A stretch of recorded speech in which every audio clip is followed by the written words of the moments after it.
Good morning students. આપણે આમ નોંધના પ્રકરણની અંદર બેંકના વ્યવહારોનો અભ્યાસ કર્યો. આજે આપણે માલના વ્યવહારોનો અભ્યાસ કરીએ. દાખલા નંબર 9. નીચેના વ્યવહારોની રમેશના ચોપડે આમ નોંધ લખો. આમ નોંધનું સ્ટ્રક્ચર બનાવી દીધું છે. શ્રી રમેશની આમ નોંધ અને સ્ટ્રક્ચરમાં તારીખ, વિગત, ખાપા, ઉધાર રકમ, જમા રકમ. બરાબર. વ્યવહારો જોઈએ. 2014 એપ્રિલ 1 રોકડ ખરીદી ₹15,000 અને રોકડ વેચાણ 14,000. તો 2014 એપ્રિલ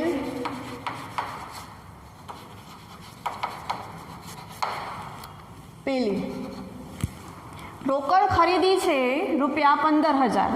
ખરીદી કરીએ છીએ, મેં તમને અગાઉ કીધું છે, ખરીદીની હંમેશા જ્યારે માલની ખરીદી કરશું તો માલ ધંધાની અંદર આવે છે એટલે ખરીદ ખાતે ઉધાર થશે. રોકડ ખરીદી કરીએ છીએ એટલે રોકડ ધંધામાંથી જાય છે, જાય તો જમા. રોકડ ખાતું છે એને માલ મિલકત ખાતાનો નિયમ લાગુ પડશે. એટલે ખરીદ ખાતે ઉધાર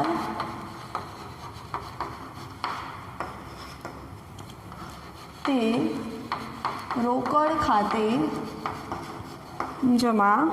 15,000ની ખરીદી કરી છે.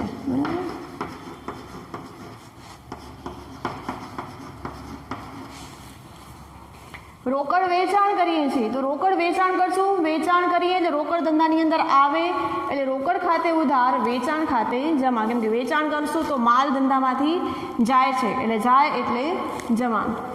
એ જ તારીખે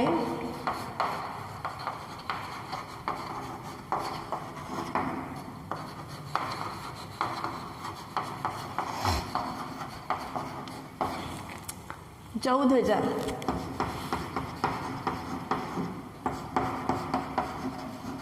બાબત જેમાં રોકડ ખરીદી અને રોકડ વેચાણ કર્યું તેના. 5મો વ્યવહાર છે. 5મી તારીખનો ₹10,000નો અંગત માલ સ્ટોક ધંધામાં લાવ્યા. અંગત વસ્તુ કંઈ પણ ધંધાની અંદર લાવીએ છીએ એને આપણે શું કહીશું? એને આપણે કહીશું મૂડી. કોઈ અંગત વસ્તુ ધંધામાંથી આપણે લઈ જઈએ છીએ દેટ ઇઝ કોલિંગ ઉપાડ. પણ અંગત વસ્તુ ધંધામાં લઈ આવીએ છીએ તો એ માલિક ધંધાની અંદર લઈ આવશે તો એને મૂડી કહેશું, લઈ જશે તો એને ઉપાડ કહેશું. હવે આ લઈ આવે છે ધંધાની અંદર એને કહેવાશે મૂડી. બરાબર. અને મૂડીની હંમેશા જમા બાકી હોય, ઉપાડની હંમેશા ઉધાર બાકી હોય, મૂડીની હંમેશા જમા બાકી હોય. આ બધી બાકીઓ ખાસ યાદ રાખજો. હું આના પછી જે ક્વિઝ મોકલીશ તો ક્વિઝમાં બધા પ્રશ્નો પૂછીશ. 10,000નો અંગત માલ સ્ટોક. માલ સ્ટોક ધંધાની અંદર આવે છે. સ્ટોકને કઈ વસ્તુ કયો લાગુ પડશે? નિયમ માલ મિલકત ખાતાનો. એટલે સ્ટોક ધંધાની અંદર આવે તો ઉધાર. તારીખ છે 5. માલના સ્ટોક ખાતે ઉધાર તે મૂડી ખાતે જમા. બરાબર. કેટલો અંગત માલ લઈ આવે છે? 10,000.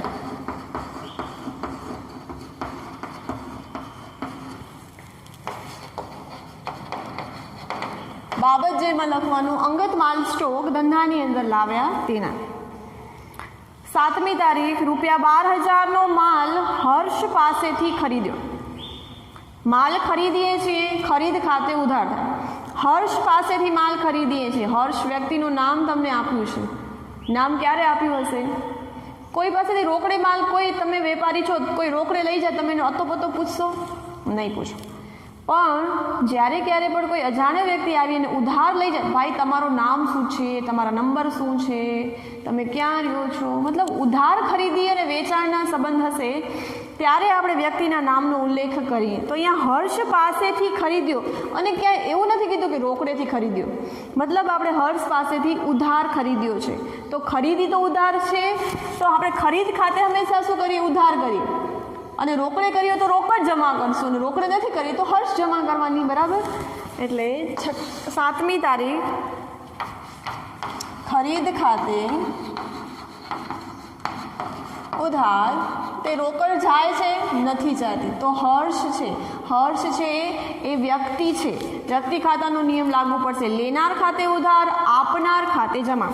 તો હર્ષ છે એ માલ આપણે આપે છે, એની પાસેથી આપણે માલ ખરીદીએ છીએ, તો એ માલ આપનાર છે એટલે આપનાર ખાતે જમા. તે હર્ષ ખાતે કેટલા રૂપિયાની ખરીદી કરી છે? 12,000.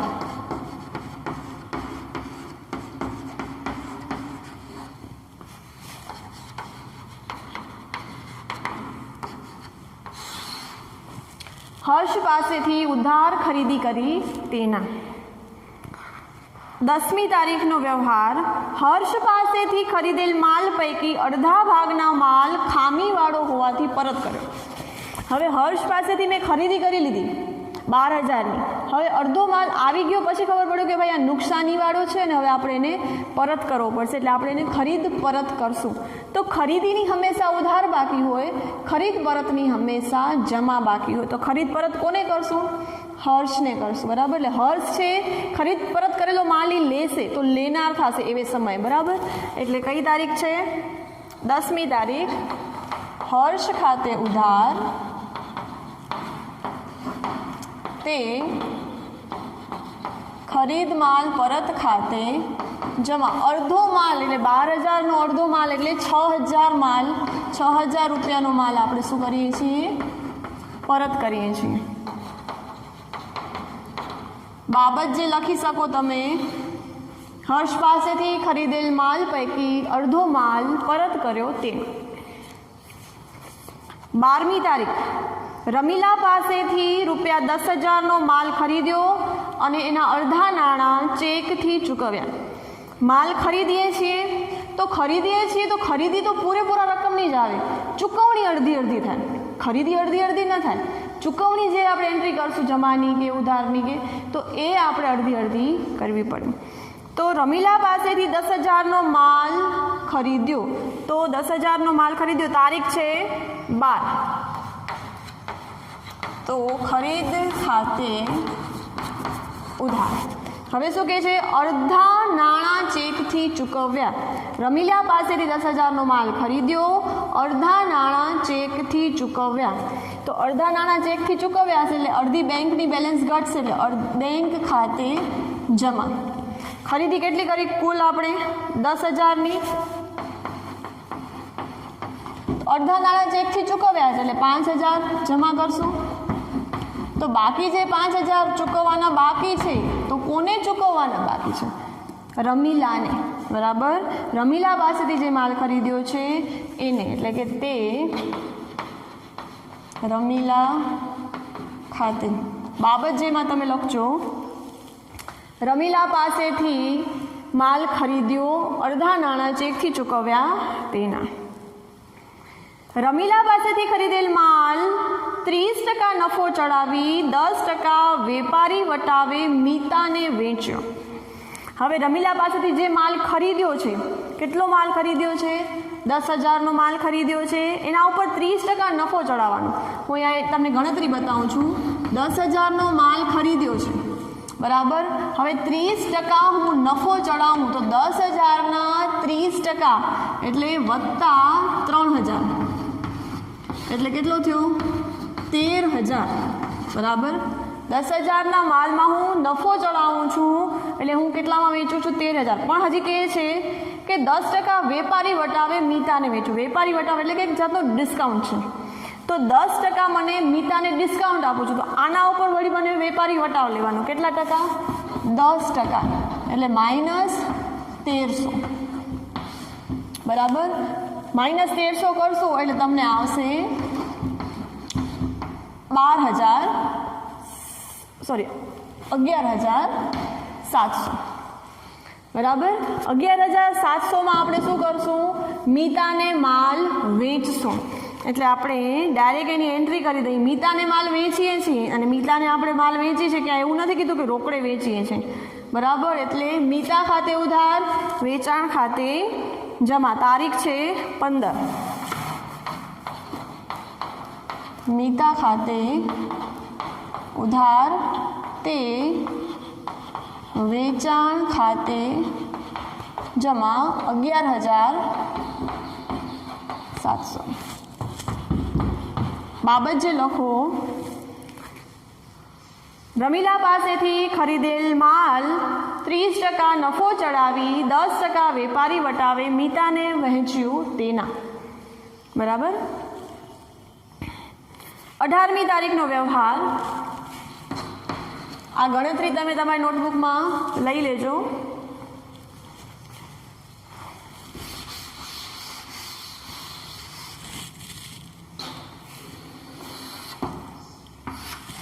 ચલો, 18મી તારીખ છે. મીતાએ 1000નો માલ પરત કર્યો. તો મીતાને આપણે માલ વેચ્યો છે અને મીતા પરત કરે છે તો એ કહેવાશે વેચાણ પરત. વેચાણ પરતની રિવર્સ એન્ટ્રી કરવાની. વેચાણ જમા હશે તો વેચાણ પરત શું થશે? ઉધાર થશે. એટલે વેચાણ માલ પરત ખાતે ઉધાર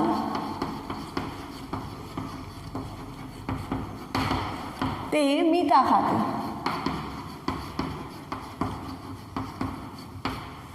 કેટલા રૂપિયાનો માલ મીતા પરત કરે છે? 1000નો. બરાબર.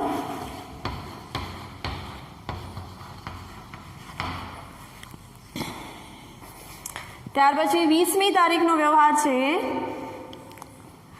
બાબત જે લખો, મીતાને વેચેલ માલ પૈકી 1000 રૂપિયાનો માલ પરત આવ્યો તેના. રૂપિયા નહીં લખો તો ચાલશે. મીતાએ માલ પરત કર્યો તેના, માત્ર એટલું લખો, મીતાએ માલ પરત કર્યો તેના. 20મી તારીખ, કલ્પનાને ₹20,000નો માલ 10% વેપારી વટાવ અને 5% રોકડ વટાવે વેચ્યો.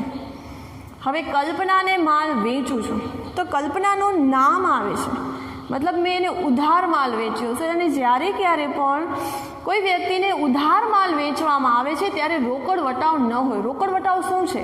તો જ્યારે તમે રોકડ વ્યવહાર કરો છો તો રોકડ વટાવ આવે, પણ જો વ્યવહાર ઉધાર હોય ત્યારે આપણે રોકડ વટાવ કન્સિડર કરશું નહીં.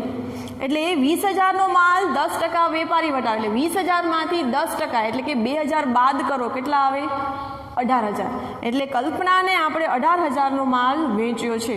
તો કલ્પના ખાતે ઉધાર, વેચાણ ખાતે જમા. તારીખ 20.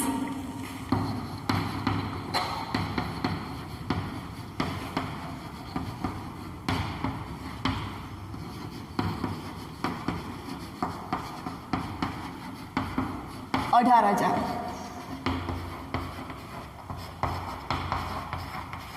બાબત જે લખો, કલ્પનાને માલ વેચ્યો તેના. ત્યાર પછી 22મી તારીખનો વ્યવહાર. આગમાં ₹2,000નો માલ બળી ગયો. વીમા કંપનીએ 1,000નો દાવો મંજૂર કર્યો. વીમો ઇન્સ્યોરન્સ શું છે? તો તમારી નુકસાની સામેનો વળતર છે. તો 2,000નો આગમાં માલ બળી જાય છે તો વીમા કંપની તમને 1,000 આપે છે, પણ 1,000 તો તમને ભોગવવા જ પડશે. એટલે 1,000ની નુકસાની તમને ભોગવવી પડશે, કેમ કે વીમા કંપની તમને 1,000ની મદદ કરે છે. 2,000ની નુકસાની થઈ છે, વીમા કંપની મદદ કરે છે 1,000ની, એટલે વાસ્તવિક નુકસાન તમને કેટલો ભોગવવો પડશે? 1,000નો. તો આને આપણે એન્ટ્રી કેમ કરવાની? તારીખ છે 22. વીમા કંપની છે એક કૃત્રિમ વ્યક્તિ છે, બરાબર. લેનાર ખાતે ઉધાર, આપનાર ખાતે જમા. હવે દાવો છે ક્લેમ લેનાર છે, બરાબર. ક્લેમ એ મંજૂર કરનાર છે. એટલે વીમા કંપની ખાતે હંમેશા ઉધાર થશે, કેમ કે ક્લેમ મંજૂર કરે છે. આગથી નુકસાની છે, ઉપજ ખર્ચનો નિયમ લાગુ પડશે. ખર્ચ ખાતે ઉધાર, આવક ખાતે જમા. એટલે વીમા કંપની ખાતે ઉધાર,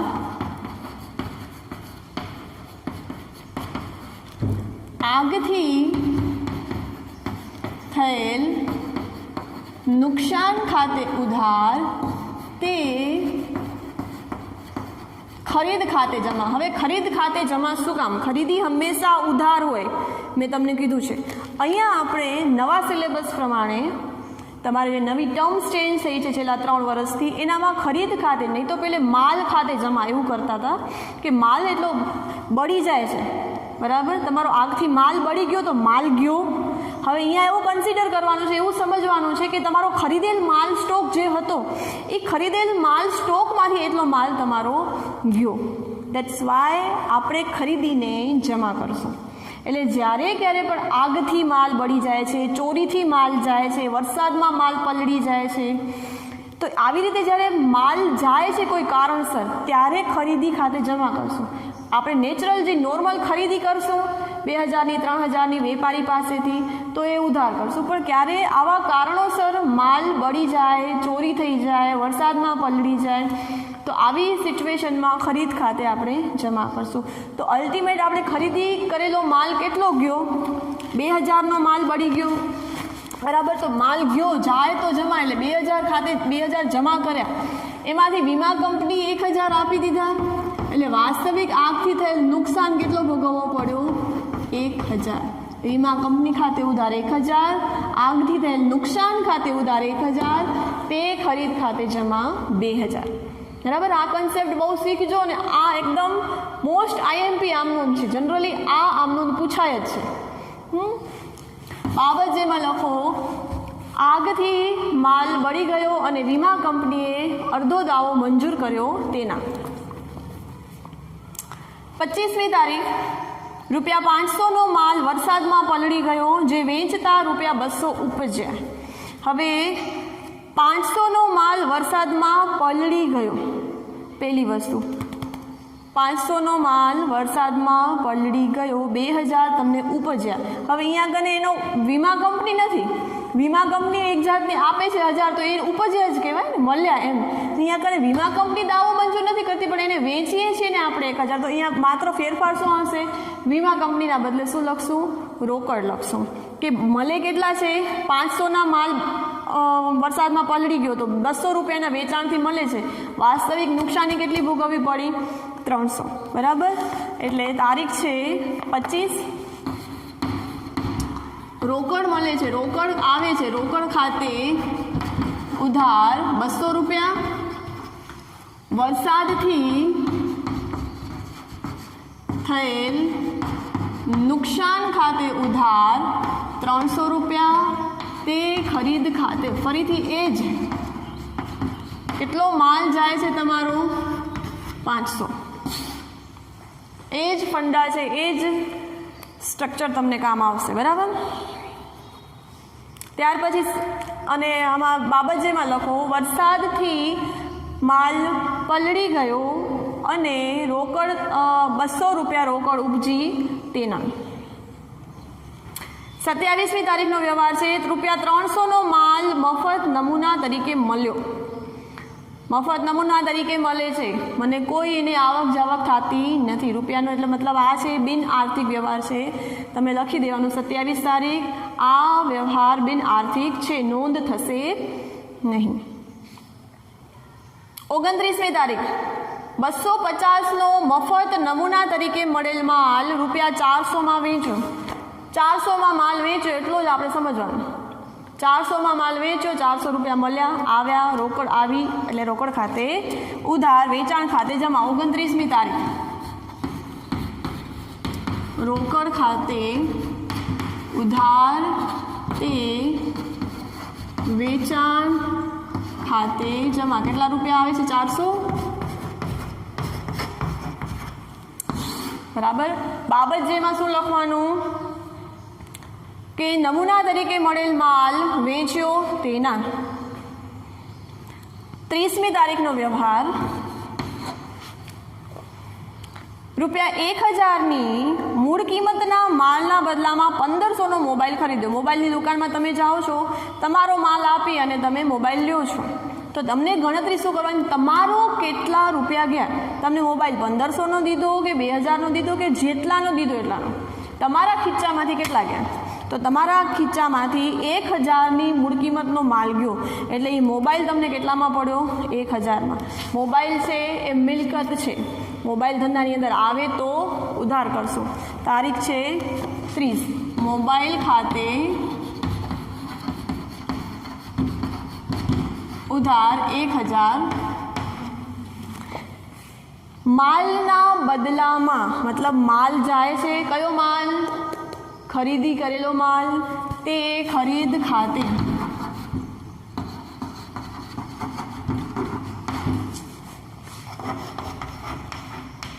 બરાબર બાબત જેમાં લખી શકો મૂળ કિંમતના માલના બદલામાં મોબાઈલ ખરીદ્યો તેના બરાબર. ચલો આ દાખલો આપણો કમ્પ્લીટ થયો છે. ઉધાર અને જમા બાજુનો સરવાળો તમારે લોકોએ કરી દેવાનો અને આના પછી હું તમને એક ક્વિઝ મોકલીશ અને હોમવર્ક પણ મોકલું છું. અને ક્વિઝ છે દરેક વિદ્યાર્થીએ મને સબમિટ કરવાની છે, જેમાં પોતાનો રોલ નંબર અને ટૂંકમાં પોતાનું નામ લખી અને સેન્ડ કરજો. આભાર.